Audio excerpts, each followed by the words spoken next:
ብለን እኮ ነው ማጥበቂያ ያቃታችን። እኔ ብር አላጣው ፍትህ ነው ያጣሁት። ፍትህ እንዲሰፍን ነው የምፈልገው። እስከ ዛሬ ድረስ መጠላለፍ ነው፣ መጣላት ነው፣ መናቆር ነው። ከሆነ አማውንት በላይ አሁን ደሃው እንዳናስቸግረው ከ1 ሚሊዮን ብር ወይ ከ2 ሚሊዮን ብር በላይ የሚያወጣ ቤት ህንጻ የሰራ ሰው ፕሮፐርቲ ታክስ መክፈል አለበት። ታሪክ ዓላማው ማናከስ አይደለም። ታሪክ ዓላማው ማባላትና ቁርቁሱስ መንከር አይደለም።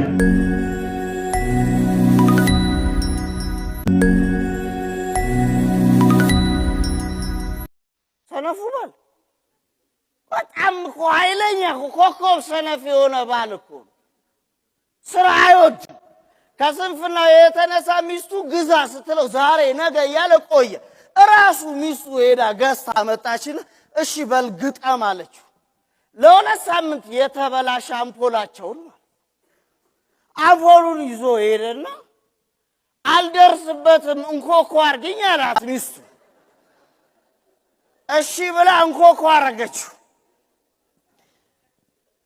ማቀፊያ ውስጥ አምፖሉን ከተተና ከስንፍናው የተነሳ ምን ቢላ ጥሩ ነው ውዴ ተሽከርካሪ ላጥብቀው።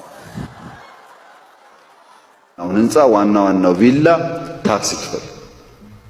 አሁን ስለ ፕሮፐርቲ ታክስ እየተወራ ነው። ፕሮፐርቲ ታክስ is too much።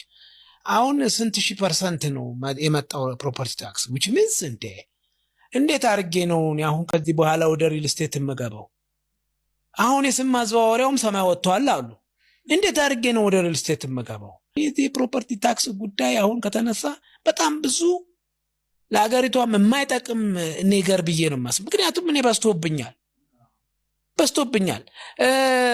ፕሮፐርቲ ታክስ ከፍል የነበረው 20 ምናምን ሺህ 30 ምናምን ሺህ አሁን በሚሊዮን ደረጃ ስትጠየቅ በ2 በ3 ሚሊዮን ስትጠየቅ ወደምንት ምንድነው የሚያመጣው? አሁን እኔ ልሽጥም ብል ህንጻውን የሚገዛኝ የለም። ያም እንደኔው ችግር ውስጥ ሊገባ ነው። ልሽጥ ደግሞ ስትል ምንድነው ስም ማዛወሪያም ሌላ ሆኗል አሉ ታሪኩ። እና አሁን ብዙ አልሚዎች በአሁኑ ሰዓት ስታክ አድርገዋል ይመስለኛል፣ እየሸጡ አይደለም። ይሄ ነገር እንደው አንድ ሰው ስራ ከመስራቱ በፊት ፖሊሲ is the most important part ነው። አንተ ጠዋት ማታ የምትቀይረው ነገር መሆን የለበትም። ፖሊሲ ስትቀይር በዛ እንትን ውስጥ ያሉ ብዙ ሰዎች ዳሜጅ የሚያደርጉ ኦፍ ኮርስ አድቫንቴጅ የሚጠቀሙ አሉ፣ የስ ይኖራሉ፣ ግን በጣም ጥቂቶች ናቸው። በአብዛኛው ግን ፖሊሲ አንተ ኳልኩሌት አድርገህ ነው የምትመጣ። ለሚቀጥሉት 10 ዓመት 20 ዓመት ብለህ ትመጣና የሆነ ዓመት ላይ የሆነ ሳምባዲ መጥቶ ፖሊሲ እንዲቀርጫለሁ ብሎ ሲልክ ሁሉ ነገር ይጠፋል። እና በነገራችን ይሄ ችግር የሚያመጣው እኔና እናንተ እኛማ ምን መሄጃ አለን? እኛ ነዋሪዎች ነን፣ እዚህ ኢትዮጵያ ውስጥ ነዋሪዎች ነን። ግን ከውጭ የሚመጣ አይደለም፣ ከውጭ ሊመጣ እዚህ ያለው አሁን በርበሩን ያህል መውጫውን እስከ ዛሬ ድረስ መጠላለፍ ነው፣ መጣላት ነው፣ መናቆር ነው፣ መተጋገዝ የለም። ይህን ጥሪ ማድረገው ዛሬ ከርሶ ጋር ፊት ለፊት ቆመንና በዚህ አዳራሽ ላይ ሆነ ስንናገር ጠንካራ ጎኖትንና የመንግስቱን ጠንካራ ጎንና የርሶን ጠንካራ ጎን በማድነቅ ደካማ ጎኑንም በመተቸት እንዲማሩም እንደ አይነትም ልማት እንደ አይነትም ተግባር እንዲፈጸም ጥሪ ለማድረግ ነው።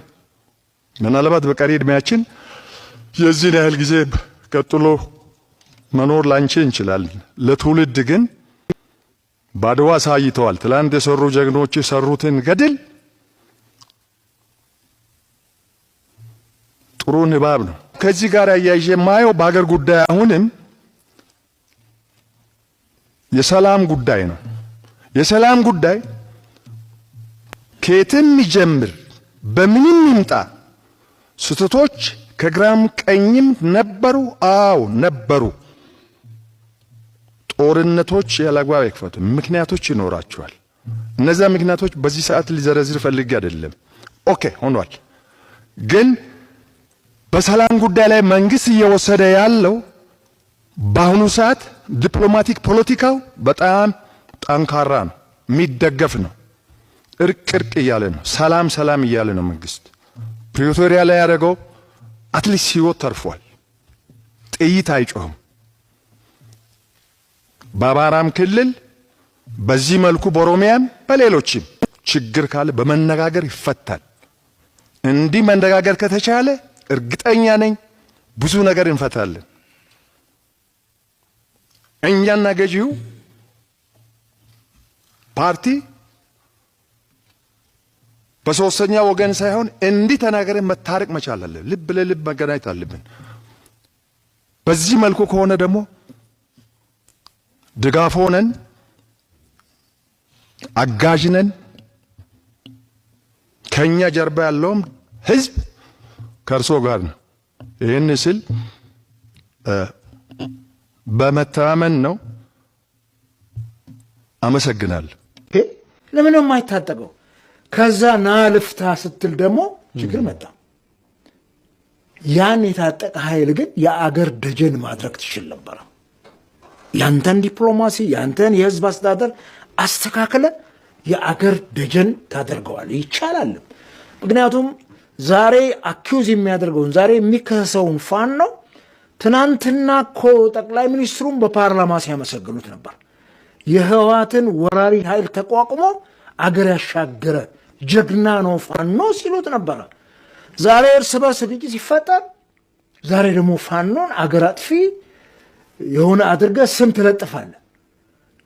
በምን በብርሃን ፍጥነት እኮ ነው ደግሞ ለመፈራረጅ ደርሰውና ይሄንን ማኔጅ ማድረግ ይቻል ነበር። አንተ ላይ ሲመጣ ቀማና ወረስና ታጠቅ ግደልና ታጠቅ ትላለህ። አንተ ላይ አንተ ሰጥጣላ ሲመጣ የህዝብ ህይወት ላይ ሲመጣ ግን መታጠቁ አደጋ አለው ትላለህ። ይሄ እርስ በርሱ የሚጣረስ የሚቃረን ቫይስ ቨርስ የሆነ ነገር ነውና እና የግድ ህዝብ መሞት አለበት እንዴ? እያንዳንዱ ሰው እኮ የራሱ የግል መሳሪያም እኮ ባደጉት ሀገሮች የሚያስፈልገው እኮ ራስን ለመከላከል ነው ከሚመጣ አደጋ።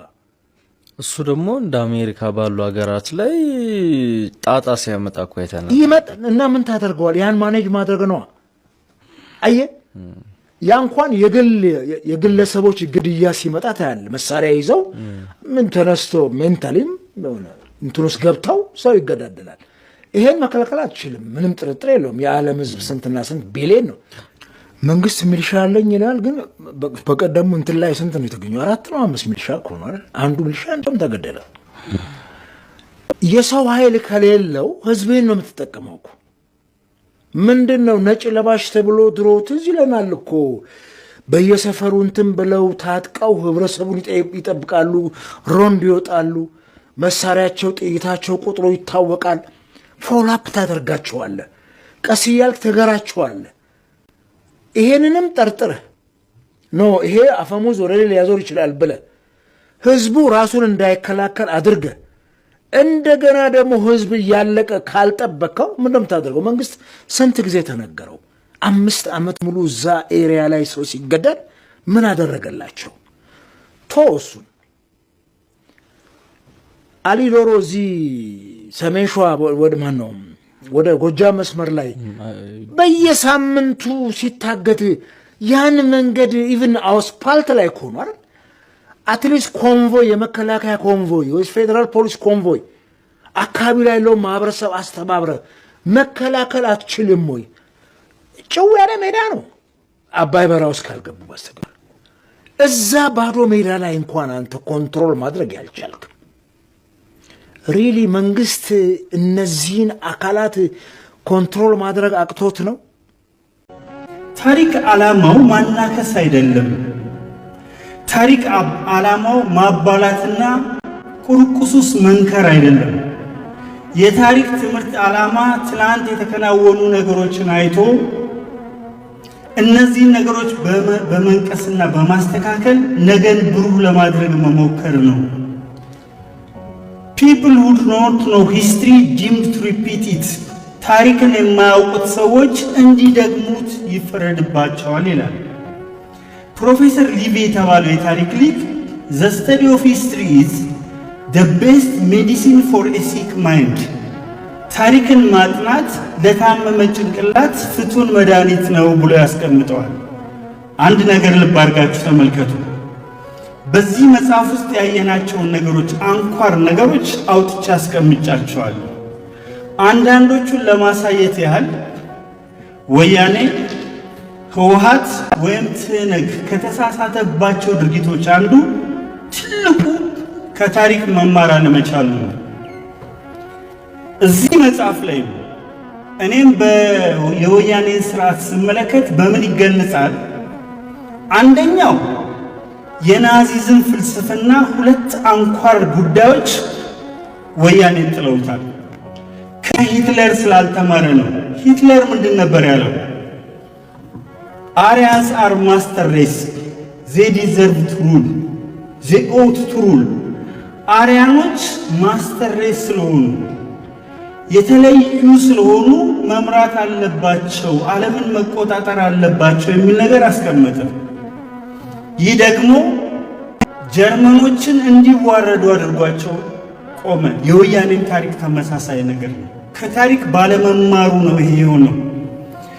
ሁለተኛው የሂትለር ትልቁ ፍልስፍና ሌበንስራውም የሚል ነው። ሊቪንግ ስፔስ ፎር ጀርመንስ። ጀርመኖች የተለዩ ህዝቦች ስለሆኑ በሌላው ግዛት ላይ መስፋፋት አለባቸው።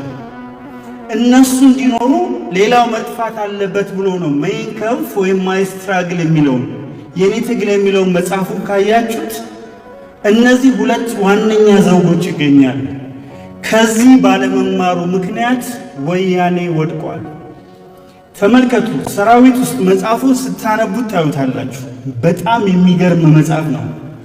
ቢትዊን ላይንስ በመስመሮች መካከል 3 ጊዜ ነው ያነበብኩት። የሚገርም አይነት ስሜት ነው ውስጣችሁ የሚፈጥርባችሁ። ሁለተኛው የአፓርታይድ ስርዓት በይፋ የታየበት ነበር። ከደቡብ አፍሪካው የአፓርታይድ ስርዓት ወያኔ ያልተማረው 86% ኢኮኖሚውን ነጮች ይዘውት 14% ኢኮኖሚው በጥቁሮች እጅ ሆኖ ጥቁሮች በአንድ 10ኛ መሬት ላይ እንዲኖሩ 9/10ኛው ላይ ነጮች እንዲኖሩ ያደረገ ነበረ። ሰራዊቱ ውስጥ የተባበሩት መንግስታት ድርጅት ጉዞ ካለ ቅድሚያ የሚሰጣቸው ትግርኛ ቋንቋ ተናጋሪዎች ናቸው። የትግራይን ህዝብ አይወክሉም። የትግርኛ ቋንቋ ተናጋሪዎች ናቸው። ከፍተኛ አመራሮች የትግርኛ ቋንቋ ተናጋሪዎች ናቸው። ከላይ እስከታች በደህንነት ውስጥ የተሞላው የትግርኛ ቋንቋ ተናጋሪ ነው። ይህንን መጽሐፉ በሚገባ በሚገርም ሁኔታ አስቀምጦታል። ያየነው ይሄ ነው። በኢትዮጵያ በአጠቃላይና በሰሜን እዝ ላይ በተለይ የደረሰው ግፍ በትክክል የሚታይ ነው። ስለዚህ ከአፓርታይድ ስርዓት አለመማሩ አሁንም ላሉት የምመክረው ነገር ይህንን ነው። አሁንም ላሉት የምመክረው ነገር የኛ ብሔረሰብ ትልቅ ነው፣ የኛ ብሔረሰብ መግዛት አለበት የሚል እመኑኝ ይወድቃል። ኢትዮጵያ ውስጥ ማሸነፍ የሚቻለው ከዚህ መጽሐፍ የምንማረው ሁላችንም እኩል እንደሆነን መቀበል የሚችል ስርዓት ሲገነባ ነው። ይህ እኮ ግልጽ ነው። ጠመንጃ እንድትይዝ የገፋፋ የውጭ ጠላት ሳይሆን የገዛ መንግስት ነው። ሐሳብን በሐሳብ መሞገት ሲያቅተው ካቴና የሚያመጣ ስርዓት ለህዝቡ አንድ አማራጭ ብቻ ሰጥቷል። እሱም ጫካ ነው። መናገር በተከለከለበት ሀገር ጥይት የግድ ይነግሳል። የታፈነ ንዴት መጨረሻው ጦርነት እንጂ ሰላም ሆኖ ያውቅ። እነ ክርስቲያን ታደለና ጋዜጠኞቻችን የታሰሩት ወንጀል ሰርተው ሳይሆን እውነት ስለተናገሩ ነው። እውነትን ማፈን ደግሞ ለራስ መቃብር መቆፈር ነው። በሐሳብ የማይስማማን ሰው ማሰር ይቀላል ወይስ ማሳመን? ለመሆኑ ኢትዮጵያ አሁን ያለችበት ሁኔታ ለማን ይጠቅማል? በጣም ግሩም አሜዚንግ ብራዘር። አርቲስቶቻችን እግረኛው ሚዲያ ጋር ተሰብስበው ጉዳዩን ለማስተባበል ሲሞክሩ ሰምተናል። ይህንን ለምን አደረጉ አይባልም። ምክንያቱም የነሱ ትልቁ ገበያቸው ኢሜጃቸው ነው። ፊታቸውን ሸጠው የሚኖሩ ሰዎች ናቸው። በዚህ ማጭበርበር ተከሰዋል። በዚህ ማጭበርበር የተከሰሱትን ሰዎች በኋላ የሆነ ማስታወቂያ ቢሰሩ ማን አምኖ ነው እነሱ ያስተዋወቁለትን ድርጅት ኦር የንግድ ተቋም አምኖ የሆነ ፕሮዳክት የሚገዛው? ሶ ማስተባበላቸው አንድ ከነሱ አንግል ሲታይ ለወደፊት ገበያቸው ትክክል ነው። ሁለተኛ ግን ከህግ አንጻር ስናየው ሜቢ ህግ ያዘውን ጉዳይ በሚዲያ ችሎት አስተባብለህ ነፃ መውጣት አትችልም። ምክንያቱም ጉዳዩን ህግ ይዞታል። ጉዳዩ ላይ ማስረጃ ያላቸው ሰዎች አቅርበዋል። በእነሱ ምክንያት ቅድም ባያችሁት አባባይ ማስታወቂያ አማካይነት ብዙ ሰዎች ገንዘባቸውን ተበልተዋል። ይሄም በማስረጃ ተደግፎ ተጋልጠው ክስ ተመስርቶባቸው የዋስ መብታቸው ስለተከበረ ነው አሁን ወጥተው ገጽታቸውን ድጋሚ ለመገንባት እየተጋጋጡ ያሉት። ሜቢ ግን ይህንን ነገር ባያደርጉት ብዬ አሰብኩ እኔ። አሳ ጎርጓሪ ዘንዶ ያወጣል የሚባል አባባል አለ እና አውንታ በርሲሳ በእነዚህ ሰዎች ዙሪያ ምናልባት ሌላ ጉዳዮችንም ጨምረው ተራራቢ ክስ ሊቀርብባቸው የሚችልበት ፕሮባቢሊቲ በጣም ከፍ ያለ ነው። እኛ ራሳችን ዝም ብለን እንደ ህዝብ የምንጠይቅ አርቲስት ሰለሞን ቦጋለ ብዙ ገንዘብ ሆስፒታል ለመገንባት በሚል ምክንያት እየሰበሰበ ነበረ። በጣም ብዙ ገንዘብ ኢትዮጵያ ውስጥ ብቻ አይደለም እስከ አሜሪካ ድረስ በተዘረጋ ኔትወርክ ብዙ ገንዘብ ሰብስቧል። ያ ጉዳይ የት ደረሰ ብለን እንጠይቃለን። እንደ ኢትዮጵያዊ እንደ ህዝብ እንደና አውንታ በርሲሳ ያሉ ሰዎች ምናልባት ኢንቨስቲጌት አድርገው አዳዲስ ፋይንዲንጎችን ይዘው እንደሚመጡ ተስፋ አደርጋለሁ። ለማስተባበል ባትሞክሩ ጥሩ ነበር እላለሁ። እሱ ወንድ ሆነው እኛ ወንድ ሳንሆን ቀርተን ምናምን የሚል ማስፈራሪያ ብጤ ያለው ንግግርም ሲናገሩ ሰምቻለሁ። ይሄ የወንድነት ጉዳይ አይደለም። ይሄ የመረጃና የማስረጃ ጉዳይ ነው። ማስረጃ ተገኝቶብህ ፍርድ ቤት ክስ ተመስርቶብህ ጉዳይህን በፍርድ ቤት እየተከታተል ከሆነ ጉዳይህን መጨረስ ያለብህ በወንድነት ሳይሆን በማስተባበያ ማስረጃ እዛው ፍርድ ቤት ነው። ሜቢ ከዚህ በኋላ እኮ ከአውንታ በርሲሳ ራስ ላይ አንዲት ፀጉር እንኳን ብትነቀል ተጠያቂዎቹ እናንተ ናችሁ። ምክንያቱም ፐብሊክሊ በሚዲያ ማስፈራራት ሁላ የጀመራችሁበት ሁኔታ እየተፈጠረ ስለሆነ ሰው ማስረጃ ካላችሁ ነፃ ከሆናችሁ ድርጅቱም ህጋዊ ከሆነ ጉዳዩን ፍርድ ቤት ይዞታል። ፍርድ ቤት ይጨርሰው። እኛም እንከታተላለን። የከሰሷችሁም ሰዎች ይከታተላሉ። ድርጅቱ ገንዘባቸውን የበላቸውም ሰዎች ይከታተላሉ።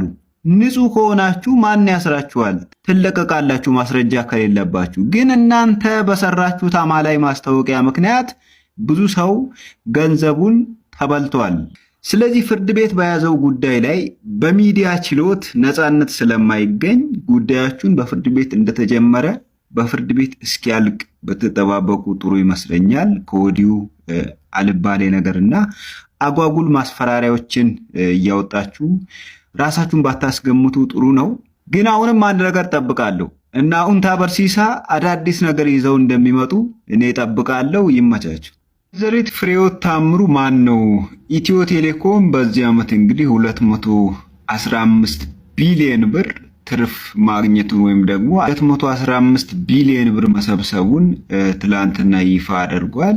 በዚህ ምክንያት አንዳንድ ሰዎች ቅር ብሏቸዋል። ምክንያቱም ኢትዮ ቴሌኮም አገልግሎቱ ጥሩ አይደለም፣ ዳታው ፈጣን አይደለም ምናምን የሚል ኮምፕሌንት ታነሳላችሁ። ኢትዮ ቴሌኮም ዳታው ፈጣን ነው፣ ፓኬጆቹ አፎርደብል ናቸው፣ ኔትወርኩ በጣም የዘመነና ዘመናዊ ነው፣ ምንም የሚወጣለት ነገር የለም ብላችሁ ደስ ይለኝ ነበር። እኔም እንደናንተው ነው የሚሰማኝ። ይህ ድርጅት ገቢ ለመሰብሰብ ብቻ የመንግስት እጅ ሆኖ እያገለገለ ያለ ድርጅት ነው። ከዛ ውጪ ለተጠቃሚው ወይም ደግሞ ለደንበኛው ያን ያህል የሚጨነቅ ድርጅት አይደለም። ምክንያቱም የሚሸጡት ዳታዎች አፎርደብል አይደሉም። በየጊዜው ምክንያታዊ ያልሆኑ የዋጋ ጭማሪዎች ያደርጋሉ። ፕላስ ደግሞ ፓኬጆችን ገዝታችሁ እንደፈለጋችሁ አትጠቀሙ። ኔትወርኩ በጣም አዛ። በእነዚህ ምክንያቶች ኢትዮ ቴሌኮም ተጠቃሚውን እያማረረ ያለ መንግስታዊ የልማት ድርጅት ነው። 215 ቢሊዮን ብር ሰበሰብኩ ሳይሆን ዘረፍኩ ቢል ሌጋል ነው፣ ምንም ችግር የለውም። ምክንያቱም የመንግስት ድርጅት ስለሆነ ያው መንግስታዊ ዘረፋ ነው ብለን አሜን ብለን እንቀበለዋለን። ለማንኛውም ይመቻችሁ።